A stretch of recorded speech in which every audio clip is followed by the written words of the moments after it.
Oke guys, sini kita akan membahas tentang gerak, tapi geraknya gerak yang masih dasar ya. Nah, jadi untuk memahami dulu fisiknya. Oke, jadi gini, yang pertama, misalkan di sini ada mobil, mobil ke arah kanan dan kecepatan v. Di sini tentu ada orang ya, kita gambar orangnya lah. Nah, terus di sini ada orang duduk sendirian. Nah, ini misalkan si B, ini si A. Nah, si B sama si A ini ternyata temenan gitu. Nah, terus kita tambah lagi kasusnya. Di sini kita tutupin mobil ini dengan baja putih. Soalnya gambarnya hitam, jadi ini kita gambar jadi putih aja ya, dilapisi oleh baja putih. Nah, semuanya. Jadi si A ini nggak bisa ngeliat apa-apa nih. Dan terus ekspektasi si A itu gini. Jadi, oh, kok naik mobil ini itu serasa duduk di taman kemarin ya. Nah, dia merasakan seperti duduk di taman gitu sebelum kemarin ya gitu. Nah, kita anggap mobil si A ini tuh geraknya mulus banget ya, nggak ada nggak ada bolongan, nggak ada halangan, nggak ada polisi tidur, ya pokoknya mulus dah. Nah, terus akhirnya si A sama si B ini tuh kontakan. Di sini kita liatin hasil percakapannya, nggak hasil percakapan, kayak intinya tuh gini, si A ngasih tahu si B ini, wah, ini mobil nggak gerak ya, soalnya gue merasakan kayak diem aja gitu. Nah, maksudnya V sama dengan 0 berarti kita asumsikan dia itu diam. Terus ya, nah mulai si B, lah enggak cuy, lu tuh gerak gitu. Gue udah ngitung nih 10 km per jam, kata si dia gitu. Kata si B, kesimpulannya bergerak. Nah, entah ngitungnya kayak gimana, pokoknya 10 lah, pokoknya enggak 0. Nah, di sini pertanyaannya, yang benar itu yang siapa gitu kan ya. Kok kita bayangin sekilas yang benar aja dua-dua gitu, tapi kenapa mereka berbeda gitu. Di satu sisi dia merasakan tidak bergerak, di satu sisi lagi dia ini bergerak gitu. Nah, di sini itu kenapa bisa berbeda, yaitu sudut pandang ya kan, sudut pandang yang berbeda, atau kalau misalkan biasa di fisika kita sebutnya itu adalah pengamat. Nah, jadi pengamatnya yang menentukan hasil dari benda ini tuh nilai pergerakannya itu berapa gitu kan. Pergerakannya bisa percepatan, bisa kecepatan. Nah, tergantung dari pengamatan. Jadi intinya deh, kasus ini kita harus tahu dulu. Kita ingin menghitung atau ingin memahami suatu kasus itu, kita tuh posisi pengamatnya itu harus seperti apa dulu gitu. Nah, itu kesimpulan dari yang pertama ya, kasus pertama. Nah, terus si kasus kedua, belum ganti spidol. Nah, kasus kedua itu si A akhirnya mengemudi dengan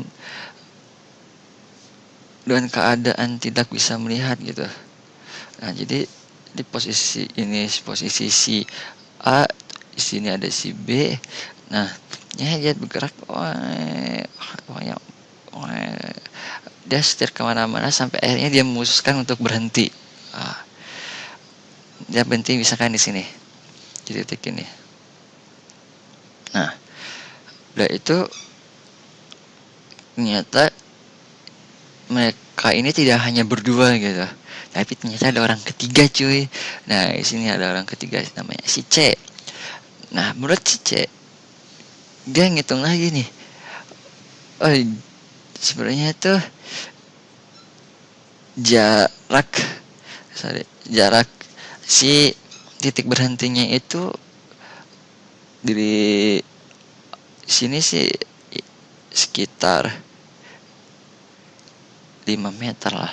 Tapi kalau menurut si B, ya enggak dong, jaraknya itu harusnya 5 kilometer gitu.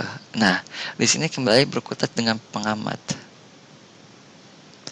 Nah, dengan pengamat kita harus membuat si kedua orang ini, B dan C ini, bisa menentukan titik pengamat yang tepat gitu, agar mereka tidak salah menilai ketika mungkin ada si D yang bertanya gitu, tadi siapa, apakah teman atau musuh atau siapa, pokoknya itulah. Pokoknya ketika ada si D bertanya, jadi bisa dijawabnya, bisa benar, bisa benar, tapi bisa juga misalkan mereka tahu benar, bisa bohong juga sih antara B dan C gitu. Nah, jadi kasusnya kita gambar lagi aja. Ini maaf berbeda saat titiknya di sini berhenti. Nah, akhirnya si B dan C itu menentukan, oke, titik nolnya di sini. Kita tentukan pengamatnya di sini gitu. Nah, udah itu mereka mengukurnya dari sini ke sini. Oke, misalkan dari sini ke sini itu misalkan 5 km. Dari sini ke sini itu sekitar 6 km. Nah, oke, sorry. Nah, kita ngamat yang titik ini lagi ya. Dan dari sini ke sini itu misalkan 2 km. Nah, untuk titik berhentinya, titik terakhir dari sini ke sini itu 5 meter, 5 km. Terus dari ini ke sininya itu ini 5 km, ini ke sini itu 2 km. Ah, untuk bisa distruktur lebih baik bentuknya, jadi kita pakai sumbu. Nah, sumbu kita buat gambar set. Nah, wah, ini sumbu yang bisa kita kenal gitu. Di sini kita bisa sebut Y, kita sebut X. Nah, sumbu ini bisa kita kenal dengan sumbu koordinat kartesius. Nah, di sini kalau di sini kita bisa lebih mudah nih untuk mengamat si gerak dari A. Nah, kalau misalkan ingin berubah posisi titik pengamat, ya kita tinggal pindah-pindahin aja garis ini gitu. Misalkan mau di sini kamu berubah di sini, mau di sini, ini X, ini X. Nah, yang penting nanti kita bisa menentukan titik awalnya di mana gitu, titik pusatnya 0,0-nya mau di mana gitu, nanti kalian yang menentukan itu. Nah, terus lanjut ya, kasus ketiga. Nah, kasus ketiga ini sebenarnya yang cuma sekilas aja tambahan. Di sini dia melintasi garis hitam ini kan. Nah, dia menempuh dengan jarak yang lintasan hitam ini.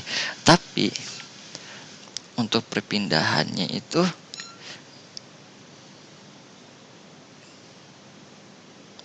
dari sini ke sini kan. Bagian sini adalah perpindahan, bagian sini itu adalah jarak gitu. Nah, jadi untuk kasus ini kita bisa tahu antara bedanya perpindahan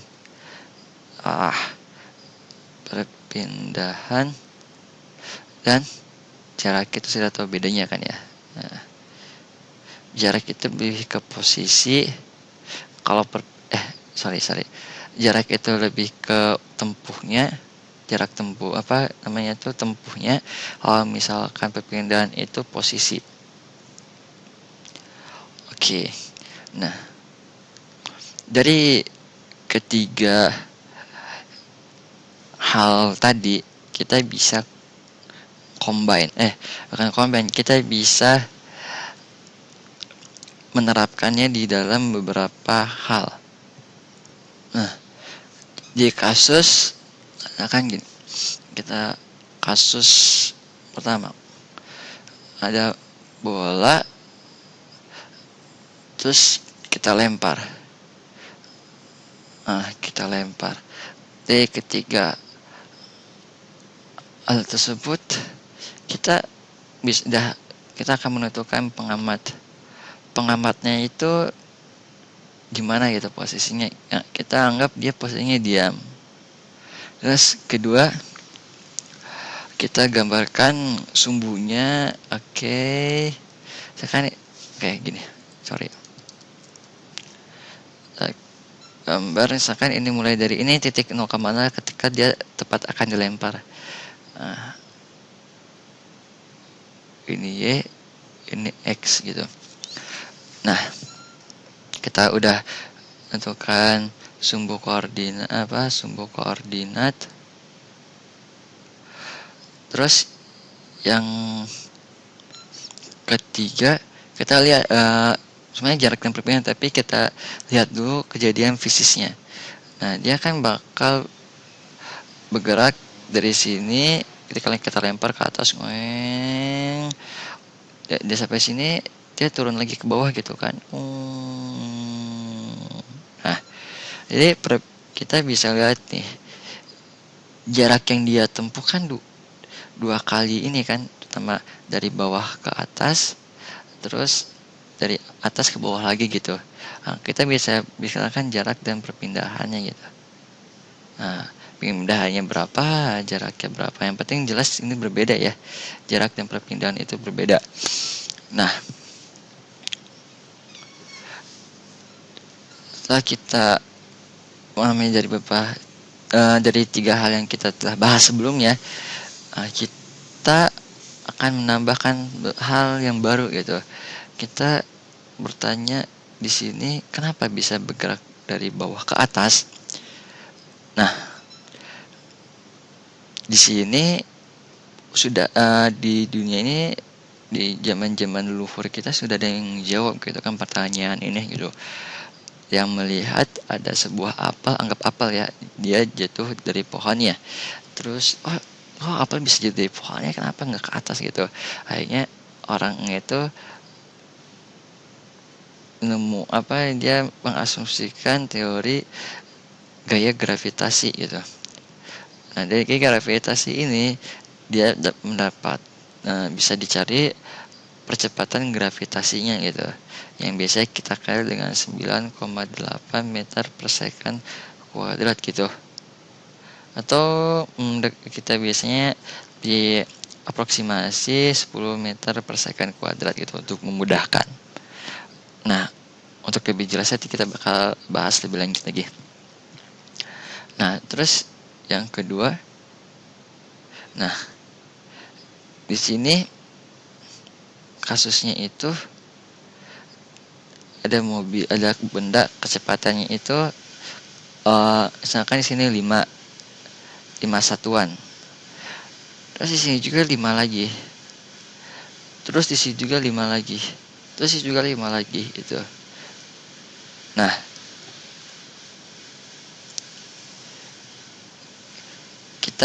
nanti kalian tentukan sendiri pengamatnya gimana, sumbu koordinatnya mau kayak gimana, terus jarak perpindahannya itu seperti apa. Ini geraknya lurus terus ya, misalkan dari sini sampai sini aja lah. Terus kalau yang ketiga kasusnya gini, sama juga, tapi di sini dia 5, di sini dia 3, di sini dia 7, di sini dia 2. Nah, coba kalian tentukan. Mungkin kalian bisa baca-baca juga buku-buku yang lain.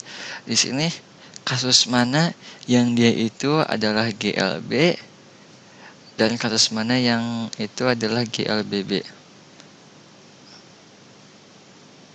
Yang mana nih? Antara 1, 2, dan 3 gitu. Nah, untuk menjawabnya kalian bisa lihat video selanjutnya.